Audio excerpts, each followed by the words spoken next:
یا ایھا الذین آمنوا، اے ایمان والو، لا تکونوا کالذین کفروا، ان لوگوں کی طرح نہ ہو جانا جنہوں نے کفر کیا، وقالوا لاخوانہم، انہوں نے اپنے بھائیوں سے یہ کہا، اذا ضربوا فی الارض، جب وہ زمین میں نکل رہے تھے، او کانوا غزا، یا پھر وہ غازی ہوئے، لو کانوا عندنا ما ماتوا، اگر ہمارے پاس ہوتے تو مرتے نہیں، وما قتلوا، اور نہ ہی مارے جاتے،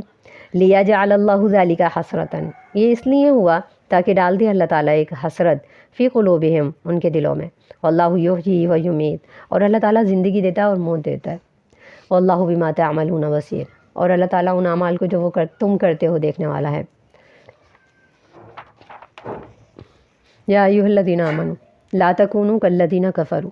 اے ایمان والو کافروں کی طرح نہ ہو جانا، ظاہری طور پر بھی اور باطنی طور پر بھی۔ اللہ نے فرمایا کہ نہ ان کے نقش پر چلنا، نہ ان کی رسم و رائے اختیار کرنا، نہ ان کے عقیدے پر چلنا، اور نہ ہی ان کے وسوسوں میں آنا۔ فرمایا کہ کافروں کا سب بھید نہ بنا لینا۔ وقالوا لاخوانہم، انہوں نے یہ کہا تھا اپنے بھائیوں سے، اذا ضربوا فی الارض او کانوا غزا، جب وہ زمین میں مجاہد ہو کر نکل رہے تھے یا پھر وہ غازی ہو کر، تو کہا کہ لو کانوا عندنا ما ماتوا، وہ یہ کہنے لگے کہ جو بھی شہید ہوئے تھے ان کے بارے میں وسوسہ ڈالنے لگے، کہنے لگے اگر یہ ہماری بات مان لیتے اور یہ جنگ میں نہ جاتے، جیسا کہ ہم واپس پلٹ گئے تھے یہ بھی پلٹ جاتے، محمد صلی اللہ علیہ وسلم کے ساتھ نہ جاتے، تو ما ماتو، یہ مرتے نہیں، وما قتلوا، اور یہ مارے بھی نہیں جاتے، یعنی کہ انہوں نے موت یا تو اپنے ہاتھوں لی ہے یا پھر محمد صلی اللہ علیہ وسلم کے پیچھے پڑ کر کے موت ان کو ملی ہے، تو دونوں موتوں میں سے کسی بھی ایک موت کا سامنا نہیں ہوتا اگر یہ ہماری بات مان لیتے۔ لیجعل اللہ ذلک حسرۃ فی قلوبہم، یہ بات انہوں نے اس لیے کہی مسلمانوں کو تاکہ یہ مسلمانوں کے دلوں میں ایک حسرت ڈال دے،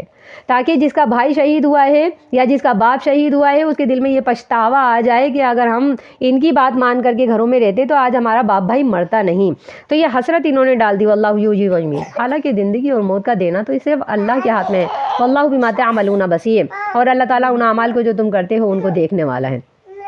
وَلَئِن قُتِلْتُمْ فِي سَبِيلِ اللَّهِ أَوْ مُتُّمْ لَمَغْفِرَةٌ مِّنَ اللَّهِ وَرَحْمَةٌ خَيْرٌ مِّمَّا يَجْمَعُونَ۔ وَلَئِن قُتِلْتُمْ، اور البتہ اگر تم قتل ہو جاؤ، قتل کیے جاؤ، فی سبیل اللہ، اللہ کی راہ میں، او متم، یا تم خود مر جاؤ، لمغفرۃ من اللہ، البتہ مغفرت ہوگی اللہ کی طرف سے، ورحمۃ، اور رحمت ہوگی، خیر مما یجمعون، یہ ان سے بہتر ہوگی جو وہ جمع کرتے ہیں۔ وَلَئِن مُتُّمْ أَوْ قُتِلْتُمْ، اس آیت کو اگر ہم غور سے پڑھتے ہیں تو اس میں ایک ہی بات کو دو مرتبہ دہرایا گیا ہے۔ اللہ تعالیٰ فرماتے ہیں وَلَئِن قُتِلْتُمْ فِي سَبِيلِ اللَّهِ، اگر تم اللہ کی راہ میں مر جاؤ، قتل کر دیے جاؤ یا مر جاؤ۔ اب دیکھیں اس کے اندر جو فرق ہے، پہلی آیت کو جب ہم دیکھتے ہیں تو قتل اور موت یہ دونوں ایک ہی چیز کے دو نام ہیں۔ پہلے اللہ نے فرمایا اگر تم اللہ کی راہ میں قتل کر دیے جاؤ، یقینی طور پر شہادت ہے، اللہ کی راہ میں قتل کیا جانا یہ شہادت ہے، اور متم، یا پھر مر جاؤ۔ کچھ صحابہ ایسے تھے کہ جو میدان جنگ میں شہید ہوئے وہ شہید کہلائے، کچھ صحابہ ایسے تھے کہ جو اپنے بستر کے اوپر شہید ہوئے لیکن پھر بھی وہ شہید کہلائے۔ تو اپنی موت مر جانا یہ بھی ایک شہادت ہے۔ نبی صلی اللہ علیہ وسلم نے کیا فرمایا کہ ایسا شخص کہ جو شہادت کی تمنا نہ کرے جب وہ مرتا ہے تو وہ ایسے مرتا ہے جیسے کہ وہ منافق تھا، وہ منافقت کی موت مرتا ہے، یعنی کہ اسے مرنے کا شوق ہی نہیں ہے، اسے اللہ سے ملاقات کا شوق نہیں ہے، اسے یعنی کہ اپنے اعمال کی خبر نہیں ہے۔ تو اللہ کے نبی صلی اللہ علیہ وسلم نے فرمایا کہ شہادت کی دعا کیا کرو اور شہادت کی تمنا کیا کرو۔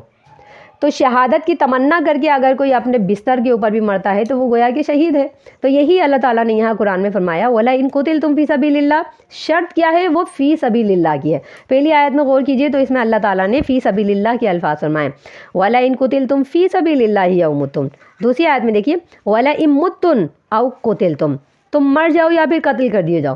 تو اوپر والی جو آیت ہے اللہ تعالیٰ نے یہ ان مسلمان صحابہ کی نہیں نازل فرمائی ہے کہ جو اللہ کی راہ میں یا تو میدان جنگ کے اندر شہید ہو جاتے ہیں یا اگر وہاں شہید نہیں ہوتے وہ غازی ہو کر کے آ جاتے ہیں اور اپنے بستر پر شہید ہوتے ہیں، تو اللہ نے فرمایا دونوں کو شہادت کا درجہ ملتا ہے، لیکن شرط کیا ہے؟ وہ ہے فی سبیل اللہ۔ اگر کوئی فی سبیل اللہ میدان جنگ کے اندر شہید ہو جائے یا پھر اپنے بستر پر، تو فرمایا لمغفرۃ من اللہ، اس کے لیے اللہ کی طرف سے مغفرت کا وعدہ ہے، ورحمۃ، اور رحمت کا بھی وعدہ ہے، خیر مما یجمعون، یہ تمام ان دنیا کی چیزوں سے بہتر ہے جو یہ جمع کرتے ہیں، مال و اسباب جمع کرتے ہیں، جیسے کہ مال غنیمت کے لیے مسلمانوں کا جو پیش یہاں پہ واقعہ تھا،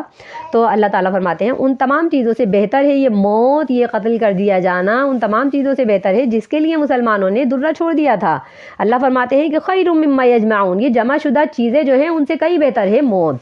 وَلَئِن مُتُّمْ أَوْ قُتِلْتُمْ، اگر تم نے یہ کہا کہ ہم محمد صلی اللہ علیہ وسلم کے ساتھ نہیں جاتے تو زندہ رہ جاتے اور کچھ اور زندگی جی لیتے، تو اللہ فرماتے ہیں وَلَئِن مُتُّمْ، اگر تم اپنی موت بھی مر جاؤ گے، یہ کب تک اپنی زندگی کو سیو کر لیں گے؟ نبی صلی اللہ علیہ وسلم سے یا میدان جنگ سے بھاگ کر کے یہ کب تک اپنی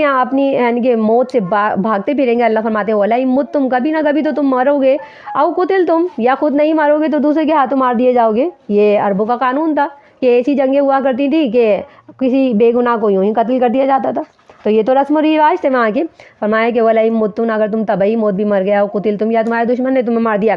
لیکن انجام کیا ہوگا تمہارا؟ لَإِلَى اللَّهِ تُحْشَرُونَ، آنا تو تمہیں اللہ کے پاس ہی ہے. تو شہادت کر کے کیوں نہیں آتے؟ اللہ کے نبی صلی اللہ علیہ وسلم کا ساتھ دے کر کے کیوں نہیں آتے؟